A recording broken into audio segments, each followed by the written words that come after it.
আসসালামু আলাইকুম ওরহমতুল্লাহি ওবরাকাতুহু। প্রিয় দিনী ভাই বোনেরা, আজকে আমরা শিখব জুতা পরিধানের নিয়ম। জুতা সুন্নাহ মোতাবেক পরলে সওয়াব হবে, ইবাদত হবে। তো আমরা কিভাবে জুতা পরবো এবং কিভাবে জুতা খুলবো ওই বিষয়টা দেখাবো ইনশাল্লাহ। একটু দেখান তো, তুমি জুতা পরো।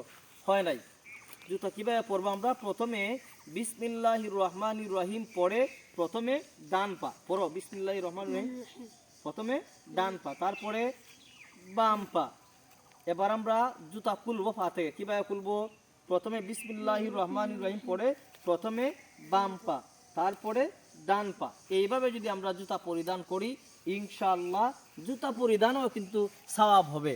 তো আমরা এই জুতা পরিধানও সুন্নাহ মোতাবেক করবো। ইসলাম এমনই খুবই সুন্দর ধর্ম। দেখেন, জুতাও সুন্নাহ মোতাবেক পড়লে সওয়াব হয়, ইবাদত হয়। আল্লাহ তাআলা যেন আমাদের প্রত্যেককে সুন্নাহ মতে চলার তৌফিক দান করেন।